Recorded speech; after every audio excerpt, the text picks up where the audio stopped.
Hey everybody, I am J Dubs, And I am Big Will, and this is the Bears Bro Podcast. so. Listen, we are going to talk about Game One of the Chicago Bears. You sure about that? You know what? I'm just going to turn to the side because I'm disappointed. I really am disappointed. Disappointed is a fair statement. Do you remember on the last show? I know that you've been drinking. Show me your drink. He's been drinking gin and juice. Monsters No, that is not a stigma. So don't think about that. I told you I was two things that I was really concerned about: defense and the leadership of Caleb Williams.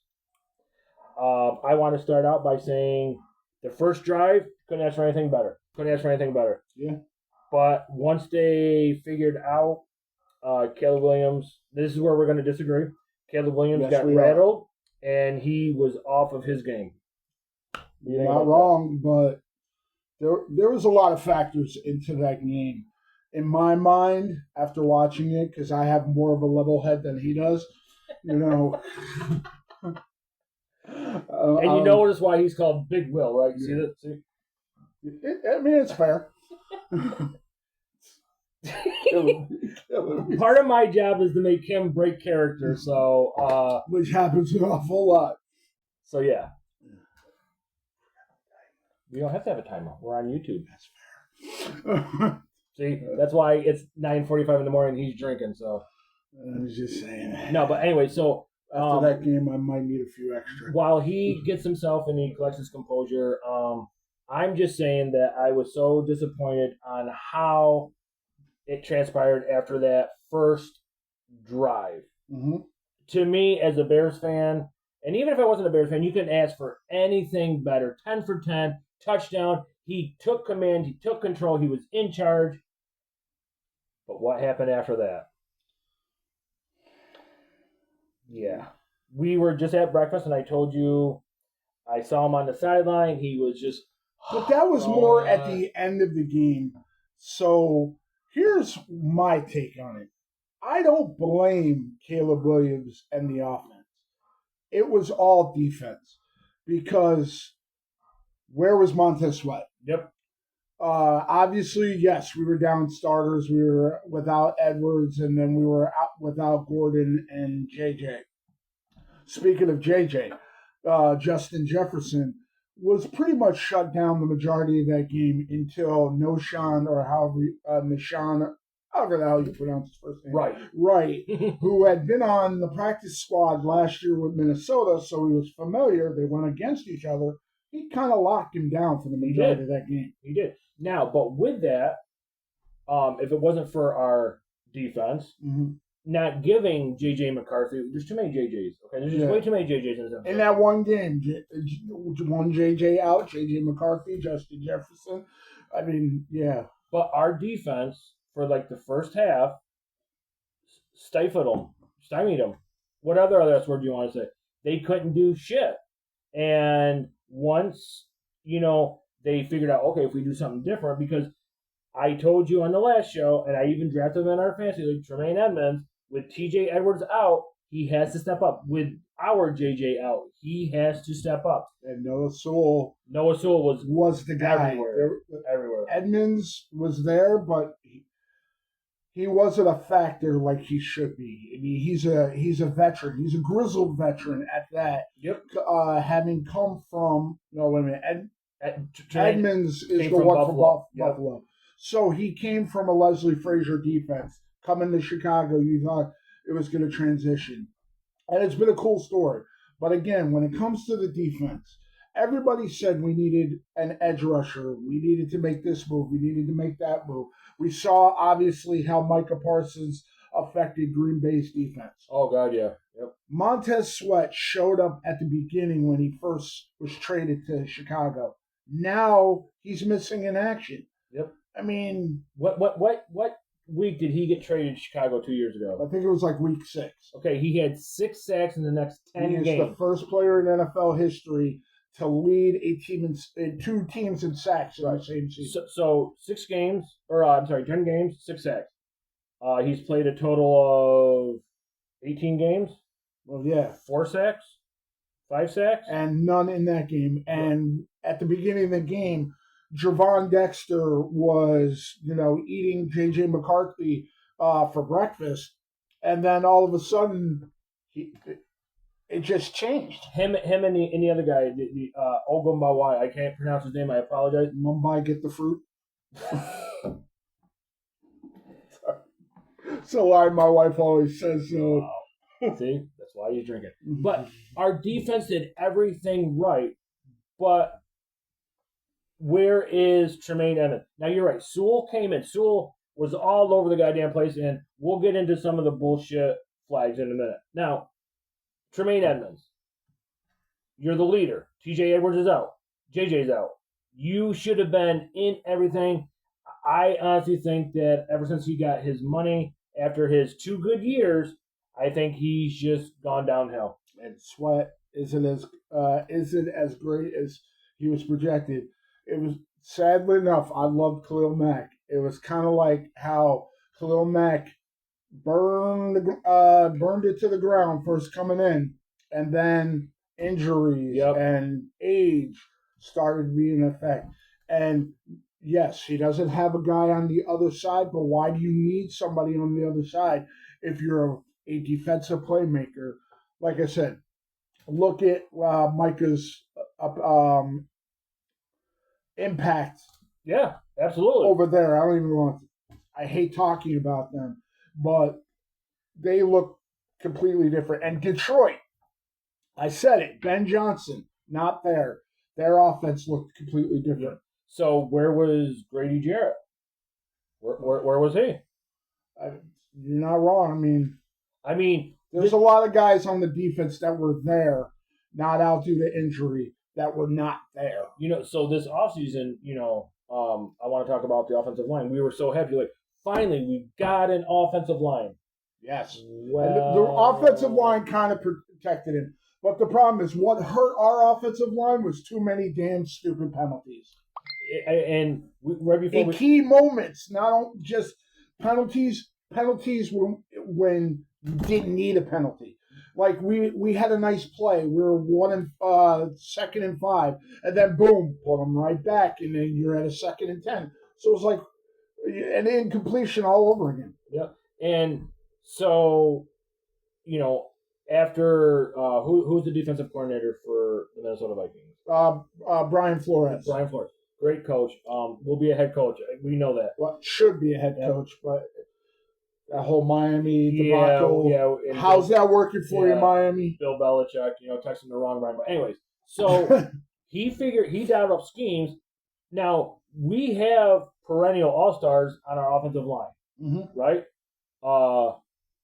They didn't show up after a while. They were getting beat. They were getting tired. And I'm not going to put the whole game on Caleb Williams, but what I want to say... Thank you for saying that. Because there's a lot of people, it's Caleb's fault. It's Caleb's fault. It's Caleb's fault. Let me pull up the stats while you're giving your point. Sorry, I didn't mean to cut you off. Typically, he pulls up something else, so luckily he's on his phone. Gosh, why you got to make it? So, but while he's bringing this up, I don't want to put the whole game on Caleb Williams, and I'm going to give an opinion here after he plays this or brings up the stats. As a number 1 overall pick, as a starting quarterback in the NFL, you have got to be a leader. You have to rally the troops. Go ahead. What do you got here? So Caleb Williams threw for 210 yards, 2 touchdowns. He was 21 of 35. That's a decent stat line. Yep. And at the end of the game, we lost by 3 points because of that last drive, which both Caleb and DJ Moore got blasted with another bullshit call of... They called the roughing the passer, but then DJ Moore wasn't a defenseless receiver. Bullshit. That's Justin Jefferson. He's getting the call. Absolutely. So that is a decent stat line for what we've had in the past. And he was sacked twice. But what had happened is our offensive line broke down, and he was scrambling and he was making plays, but there, we were talking at breakfast. The pass to DJ Moore, he should have hit that. What I want to see from Caleb Williams, and trust me, I cannot do what Caleb Williams does. This is why we're sitting home with a blanket behind us doing A podcast So instead of yeah. You would never see Peyton Manning. You would never see Aaron Rodgers. You would never see Patrick Mahomes not railing the troops and finding a way. Aaron Rodgers would just throw people under the bus after the game was right. over. That's the one thing I'll give Caleb credit. He's never done. But Tom Brady would be like, he would be yelling at people. He did it to Gronk. He did it to everybody. But that's where the leadership comes in. And I just felt, except for the last drive when he got the touchdown to Romo Duzay, I told you at breakfast, that was beautiful. I liked how he looked off over here that instantly knew that was going to be open. Yes, he was under duress some of the game, not all the game, but some of his throws, no. They were questionable. And I want to know, I'm going to ask you this, why did we not run Swift more? I don't understand that because he was running nice. I mean, it wasn't 5 yards a game, but he was chipping away. I don't know if it's because every time he had a decent run, there was a penalty. Yeah. So they wanted to avoid the offside or holding penalties. So it was just one of those incidents there. And my young guy, Roshan Johnson, may be screwed because his injury came at the worst time. Yep. He wasn't used last year. He may not get used this year because that kid has got a little spunk to him. But the players did their part. You got to throw a little shade at Ben Johnson. This was your intro to the NFL of saying you were the highest coveted coordinator to become a coach, and mistakes were made. Like, why would you call that challenge the Hawkinson play when it was clear as day he was down? So it was not a fumble. Yeah, it would have been cool if it had been reversed because we got the ball. And while we were, punching them in the mouth, but it was clear. And so that took away a timeout, which we could have used in those last couple of minutes when Santos, there's another one. Sorry. Santos, but Santos misses the field goal. That it would have been a tied game with everything else that transpired, but then he doesn't kick it out of bounds. And that's what you were saying this morning. Like, see, I didn't know that. I didn't know that Ben Johnson told him to kick it out of bounds. And they asked him that in the post-game press conference, and he said yes. He told him to kick it out of bounds. I don't care if you got to kick it straight to the sidelines, regardless. And take a penalty. So what? Because that would have saved our timeout, and we would have gotten the ball with a minute instead of 15 seconds. Because O'Connell was smart. He tells the guy, even though he's halfway in the end zone, come out anyway because you needed to take time off the clock. Yep. So I was texting you like nonstop. I'm like, so one of the things I want to talk about right now, and I can't wait to see your face when I bring it up. Last week we said, and I've texted you many times, no more 3rd and 14 wide receiver screens. Now, when this happened, I was not fast enough. This guy was already, oh my God, a wide receiver screen with an angry face. Why? I think there was a few expletives in there because that made no sense. Just like kind of the pass to Swift that almost made it to the first down that we needed. And then we could have done a clock play. But the wide receiver screen, it is what it is. And that's why he's drinking. Anyway, so I want to ask you, we go out and we get Loveland. Mm-hmm. Sorry, earlier I was calling him Copeland because I was combining his name, but it's Loveland. And we go out and get... At first he's like, Copeland. I'm like, who the fuck is I was combining his name anyway. And then like you realize his name is Loveland, right? So we go out and we get Loveland and we get Luther Burden, who was unfortunately MIA. Where I don't care. Rookies. Why do you go and get a tight end or anybody at number 10 and they're non-existent? Because Flores knew who to pay attention to. He knew he was going up against a head coach that emphasized 2 tight end sets, and neither tight end was involved. So that gave the corners the opportunity to pay more attention to DJ. Roma Dunze made some great catches. Yeah, he did. We'll give that. And I'm not holding it against Burden. It was his first game. Yeah, he had -3 yards. That's not a great debut, but what did you expect? The guy is not our number 1. He's not our number 2. He's barely our number 3 because Oz kind of balled out in that game. He had some great targets, and he showed why he made the roster. Yeah, no, absolutely right. And Oz is for O'Chiefs, but we can't really say his name correctly, so we just say Oz. Zacharias, can I buy a... Just like the guy that got the tackle. The Passagon. Something buying apples. I don't know what you said. Yeah. But my point is, like, you go out and you use your first 2 draft picks, and they're non-existent. Now, I know I wanted Warren from Penn State, but you told me last time that this Loveland is the real deal. He was talked highly about that. He was the most comparable to Sam Laporta, so it made sense if you think about it, because Sam Laporta was Ben Johnson's go-to. Yep. Like I said, there's a reason why Detroit's offense looked completely different. Because no offense, I don't even know who their offensive coordinator is now. So Ben Johnson definitely has a lot of work going into this game, because I've been saying it to him all along. Whether we won or lost, week 2 is by far the most important game of the season. I know games against Green Bay, the redemption game against Commanders, but week 2 was the benchmark in my mind for 2 reasons. 1, if we won, can we sustain it? If we lost, how do we recover? And not only did we lost embarrassingly, if that's a word, sorry. No, you're absolutely right, yep. Because and now it's embarrassing on both teams because Detroit looked horrible. So were they overhyped? And no offense to Dan Campbell, there's a motivational bite kneecaps. That was his shtick. But he could do that because he had the coordinators to back it up. Now he doesn't. He lost 2 impressive coordinators. So I was thinking, and both who their teams did look different. They lost, but they looked different. So do you think by any chance Ben Johnson wasn't ready?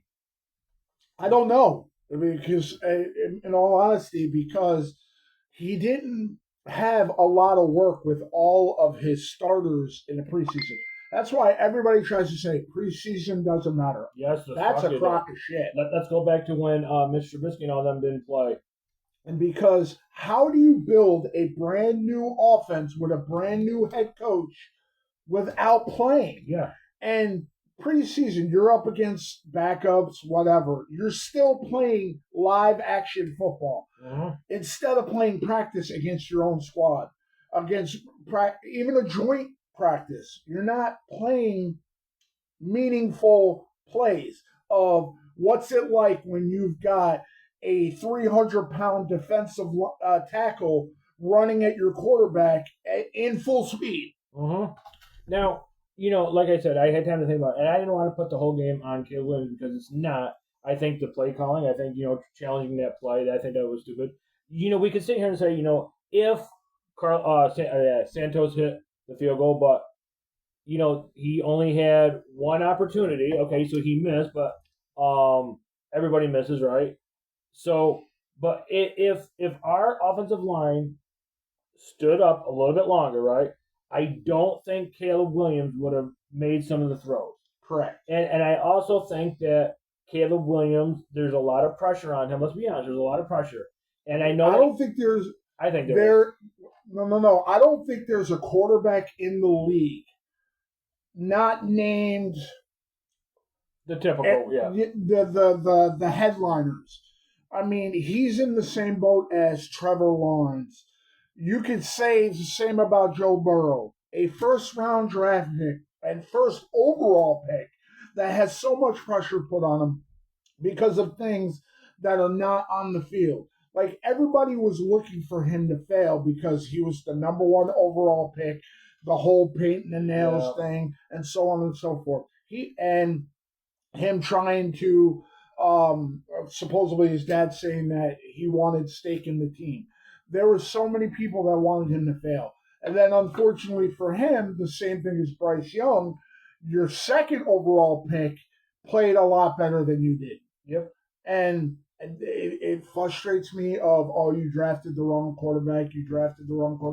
How many people would have been shitting bricks if we had drafted Jaden Daniels instead of Caleb Williams? And Caleb Williams is doing what Jaden's doing in Washington with his old offensive coordinator. Absolutely. So I have a question to you. You know how I hate the whole comparison thing. I absolutely hate it.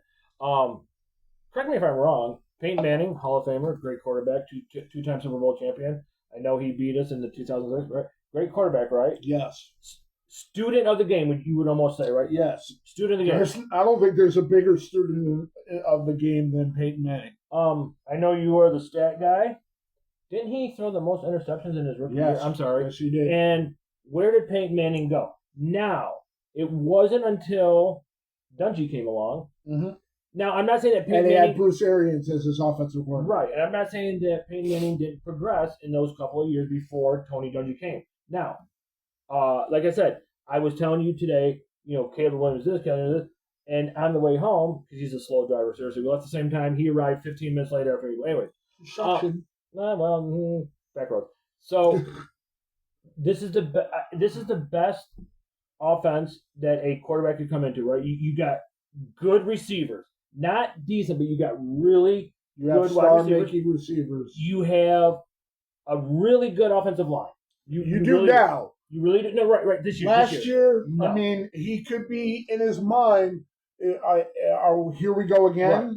So, and I saw Caleb Williams the first drive and the last two drives. Yes, the quarterback that he should be. So my point is, and I absolutely hate comparisons. Last year. Sorry, 3 offensive coordinators, right? You know that. 3 offensive coordinators, 2 head coaches. Yeah, shitty offensive line.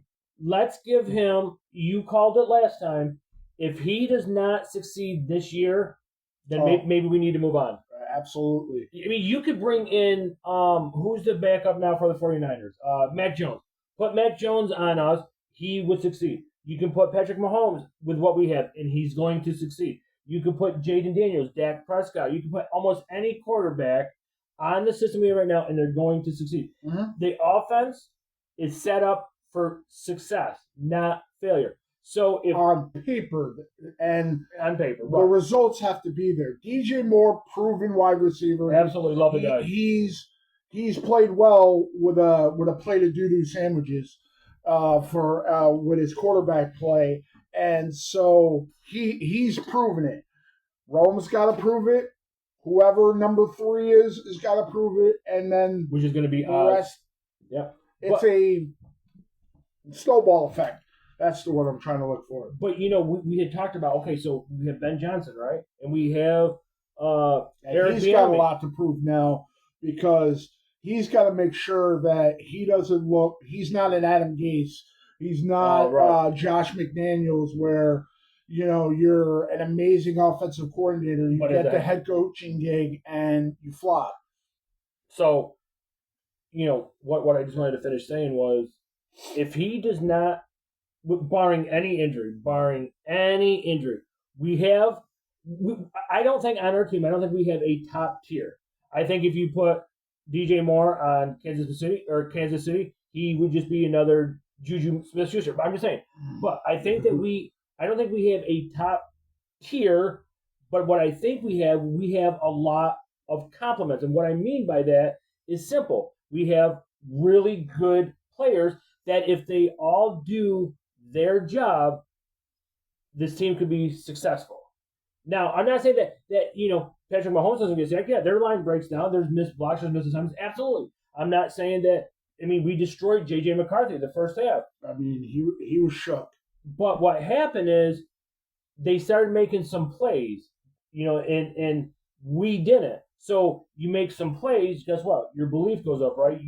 You start, you start believing, okay, this could really work, And I'm going to say this right now. Justin Jefferson is one of the top 3 wide receivers, if not top 2 in the NFL. You're not going to the top. You're not going to stop him. I don't care who you are. It is what it is. And that's what I wanted to tell you. So I meant to. So sorry, I just jumped from subject to subject. It happens a lot. Absolutely, and that's why we work well together because I'm the exact same way. It's just number 29, one of my least favorite players. You know who that is? For which team? For the Bears. Come on. Oh, Stevenson? Yep. Okay. So, do you remember, I don't know the yardage, but Justin Jefferson ran a great route, and he caught the ball, went out of bounds, and Stevenson's he pushed off.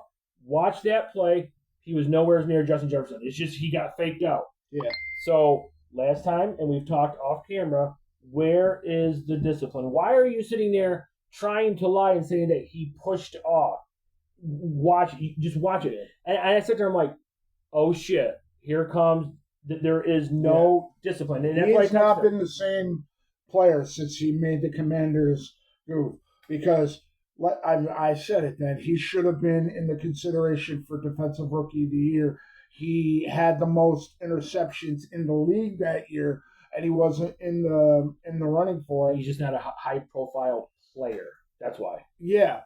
And, I mean, if he was a Sauce Gardner oh, God, yeah. He would have gotten more hype. And, I mean, it should be a stat kind of instead of a popularity. Award. So, yeah. Do you remember when the Vikings were going for the 2-point conversion and they threw it out to the tight end?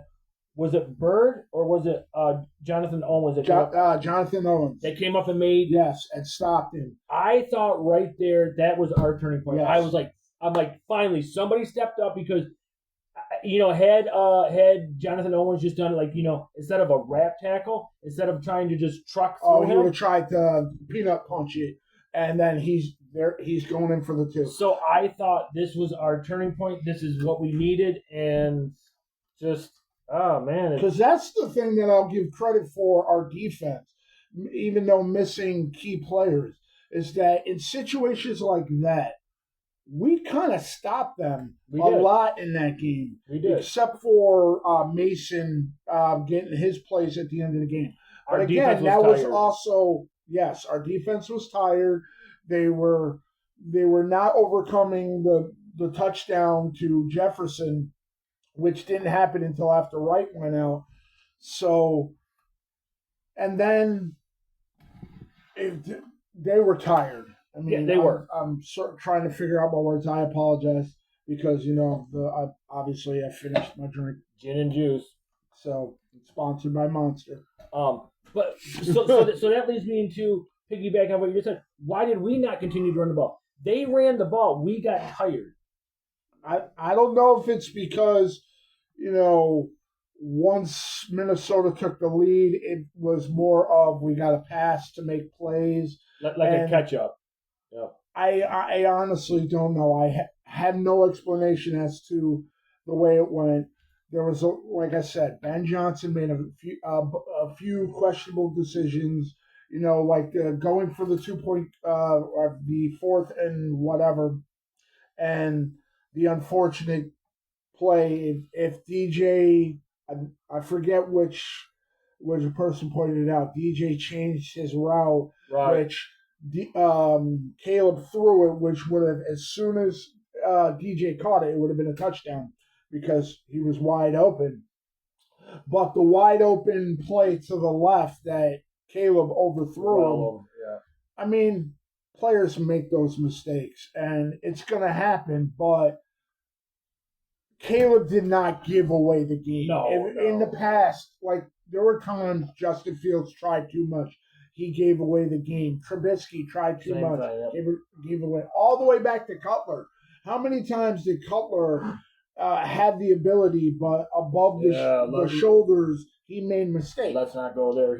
Caleb Williams did not give away the game. No. He just did not win the game when we needed it because our defense, yet again, gave back the game to a team we should have beaten.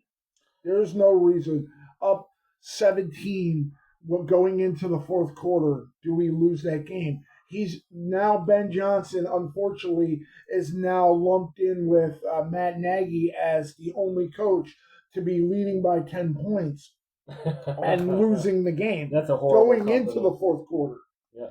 And I, I'm just gonna say one thing. Matt Nagy was not a great coach. That was that fucking defense. So, and remember Aaron Rodgers was out. But anyways, so see, I found it as a questionable hire because how do you get embarrassed in the playoffs and then you immediately hire the guy? Just like when we hired Eberflus. Eberflus, if the reports are true, was on the verge of getting fired from Indy, and we give him the job. But I think a lot of that had to do with Ted Phillips, or our old president. And you have in this game, Ben Johnson, I think is the right pick. I'm not giving up on him. I'm not giving up on Caleb.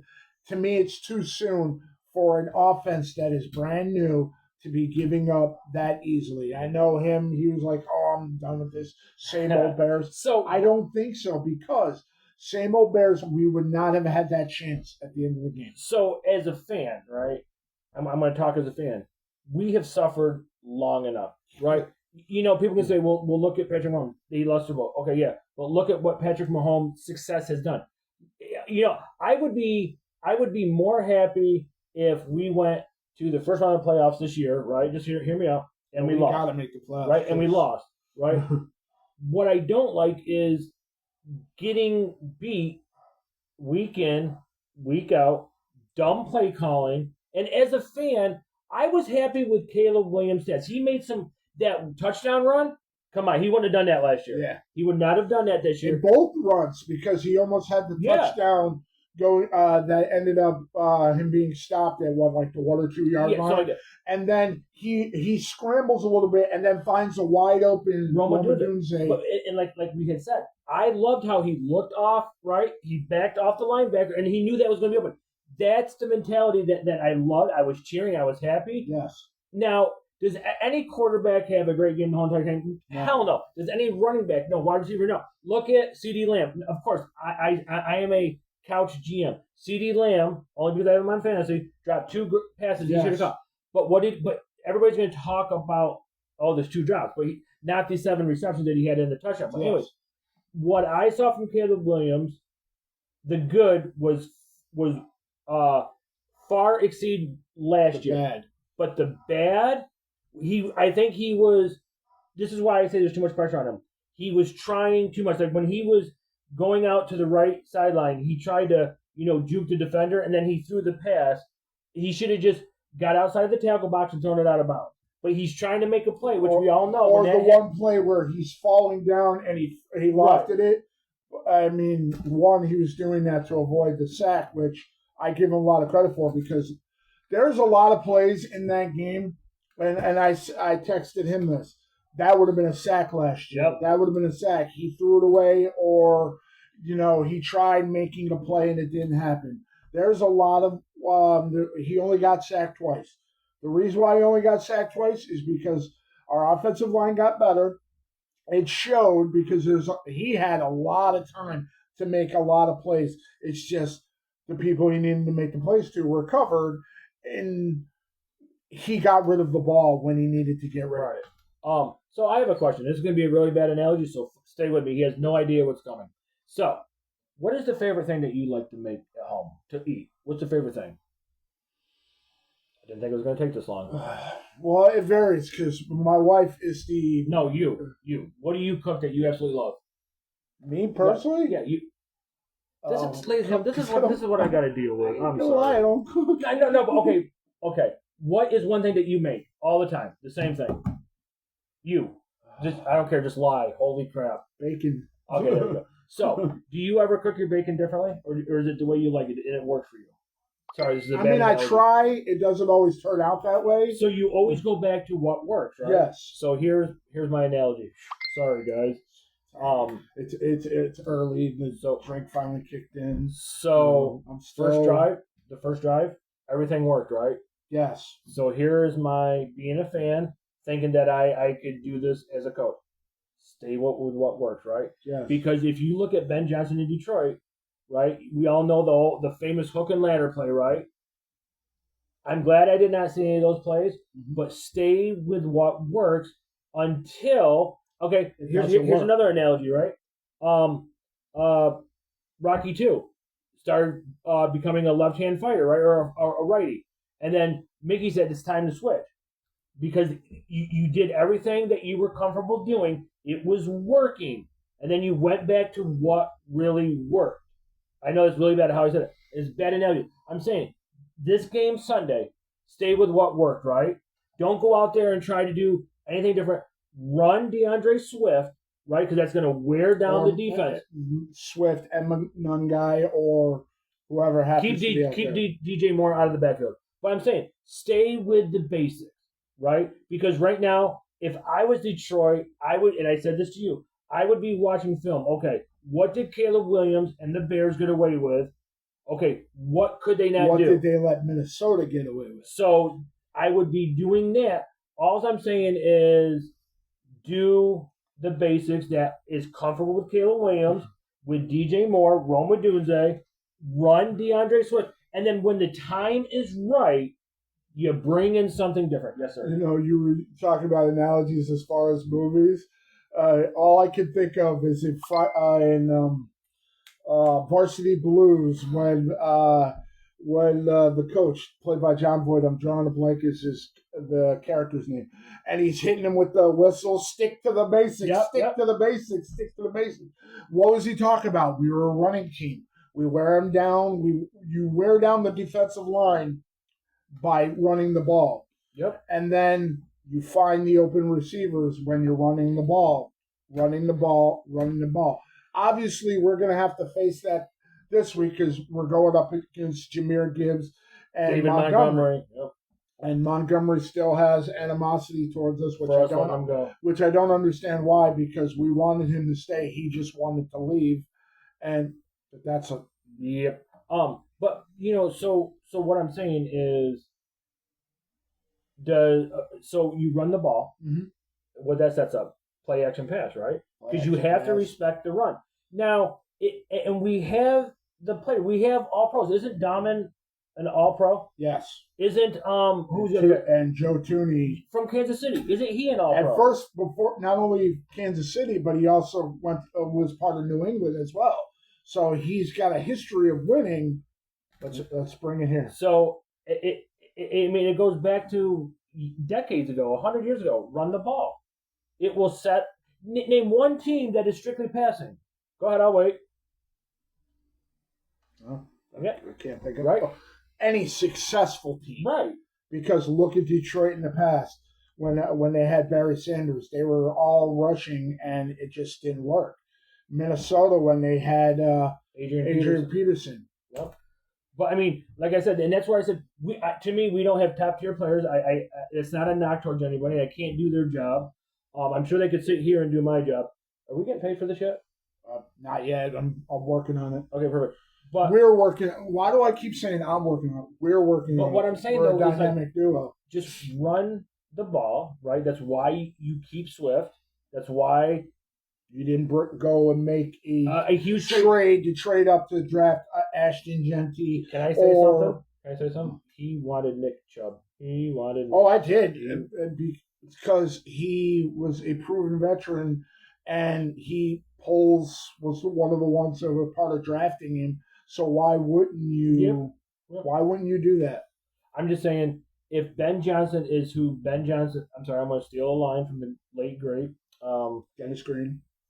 If Ben Johnson is who we think he is, this game, as he said, is the game of all games. And there's two reasons again that I say that. Because one, like I said, if we won, where are we going to keep going? If we lost, how are we going to recover? Another key fact is, does Ben Johnson remember who he's coaching for? Because not only are they playing Detroit, they're playing in Detroit. Yep. So he's going to be in front of the people that cheered for him for 3 years against his old coach in Campbell. But also, look at Amon-Ra St. Brown already talking shit, saying that, he's going to try to make him look bad. Amon-Ra became the wide receiver that he was because of Ben Johnson. Let's just keep it real. Everybody wants to highlight Jared Goff. Jared Goff, there's a reason Sean McVay sent him packing. I know there's rumors about him and whatever, but there's a reason why he gave up on him. Mm-hmm. And Detroit looked horrible last week. Was it because Ben Johnson, or was Green Bay as good as they were? We'll know after this game. So I have a question for you, and I don't know how long we've been doing this show, but I have an. Well, this is show number 2. Oh, okay, number 2. I mean, it's like, how do you not know? Last week was our debut. I meant time-wise. Well, it tells you right there. Oh, hey, look at that. Just saying. Okay. You're not paying attention. So, I want your honest opinion. Okay. No, I'm going to lie to you. Okay. What if we lose, and we lose embarrassingly? This is a two-parter, but I want to go with the most important. What if we lose, and we lose embarrassingly? Does Caleb play well? I just said, and we lose. No. I'm talking about like he throws. He hasn't thrown many interceptions in his career. He has a 3-interception game. Or does he play well and it's just our defense gives up a 70-burger like what happened with Denver last year or 2 years ago? No, I'm just talking about all around. Let's say we get blown out 38-7, and we all look horrible. So this is basically Ben Johnson's homecoming. Yes. We talked about it last time. He could have gone anywhere, but he chose Chicago. I mean, he had Tom Brady tried to keep him on the plane and go to Vegas. So let's say we play embarrassingly. What happened? What's your take on it? Yes, I know there's more games, but I'm saying you just don't go into a season with this much hype. That's like asking, hey, Andy Reid, how is Patrick Mahomes and the Chiefs? They're the Chiefs. It's Andy fucking Reid. Worried. If you want my honest opinion, me too. I'm going to be worried because I'm always optimistic when it comes to the Bears on how we're going to do each season and what we were shown going into the season, the moves we made, the players we picked up, and so on and so forth. And you kept asking me if Caleb flops, then what do we do? The part that I'm worried about is where do we go next?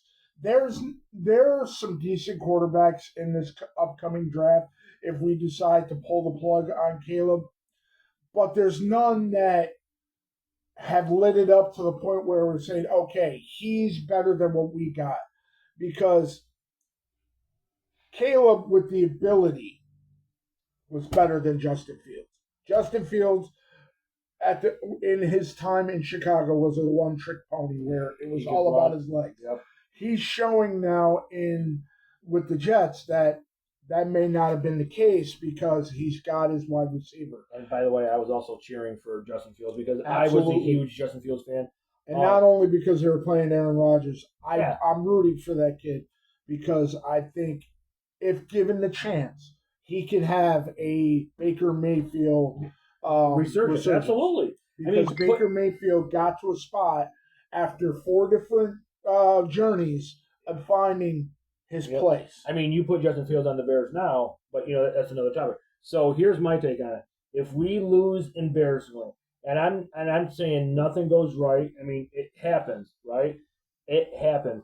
I would be, and we talked about it last time with the whole Gary Kubiak benched Peyton Manning. Mm-hmm. Okay, I would say, you know what? It's early in the season. We're going to go with Tyson Bagent.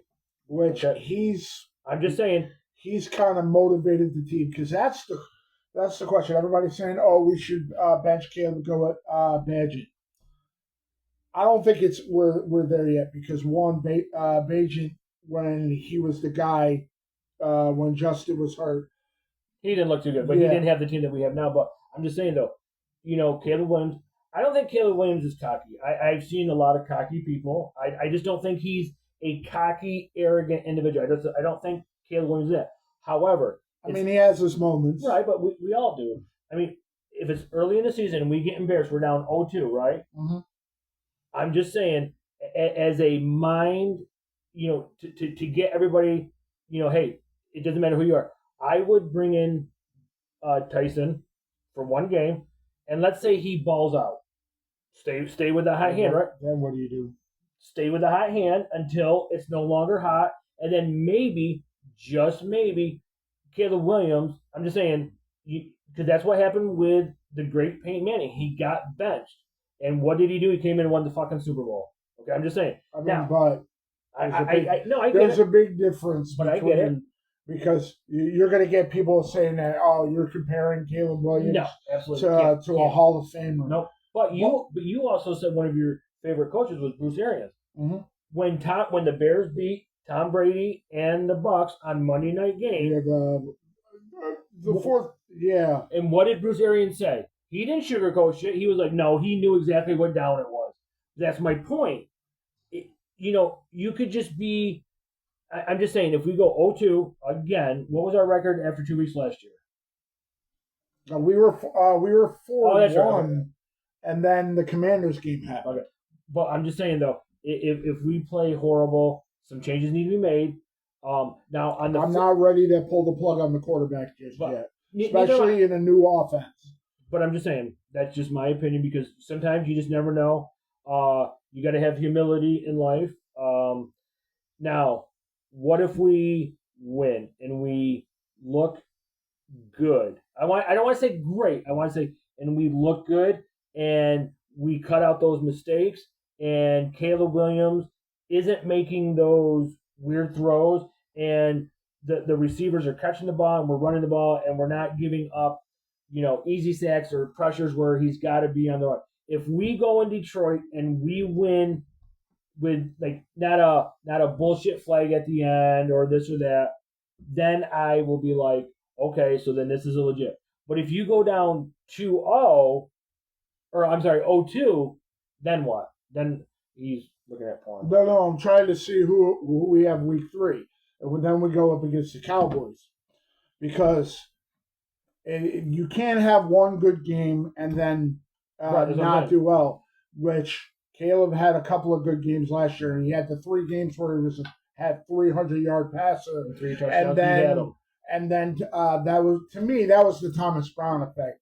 He's one coach I wish we could have kept. I liked him, and the fact that he's going to do well for New England. Of the fact that was before Eberflus got fired and he got promoted to head coach, and they took him out of the booth. Right. That I think hurt him. But we won a couple of games under him after that long losing streak. Yeah. And the key game, we beat Green Bay. But if we go into Detroit and we win soundly, you know what that does for people in the belief? Rises them up. But if we go down 0-2, and I'm not saying that we don't have a chance against Dallas, because I think the only thing they have is an offense. I don't think their defense is all that good. And they have another, showed why it was a mistake to get rid of Parsons. And they have another great wide receiver. CeeDee Lamb, he's top 2, top 3. You're not going to be able to stop him. I get it. But if we go in Detroit and we win, what does that do? Like, if you go outside and you buy a scratch off and you get $150, you're going to feel good. So if you go then you buy another scratch off and you get nothing. That's not where I was going with that. But hey, anyway.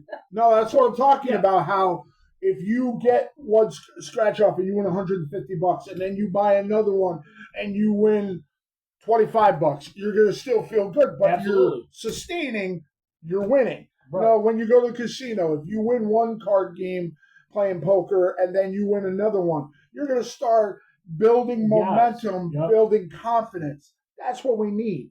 We don't need, okay, he had a good game this moment and then went back to the same. The Trevor Lawrence effect, where Trevor Lawrence looked good for a minute and then went right back to, playing like garbage. And then there's a reason why people are in the higher end of the draft, because they're not as good as they are projected. Mm-hmm. And the reason why is because this one part. You've got the offensive pieces. You've got 3 receivers that, well, right now, 2, Burden is still a question mark because he was MIA. You've got the two tight ends. The bookends, yeah. So, and Swift is very underrated. I think so as well. That guy has shown he was a 1,000-yard receiver for a reason. Yeah. So we need to come out in this game and prove we belong. Absolutely. Because now the discussion is obviously, Green Bay's a Super Bowl contender. They're going to compete against Philadelphia for whoever goes to the Super Bowl. And now there's questions about Detroit. People are talking nice about McCarthy because of the way that he recovered. We need that. Yep, we do. There are two people that need a redemption game. Obviously, Ben Johnson, with everything. Yep. But Caleb Williams needs this game more than anybody in a Bears uniform.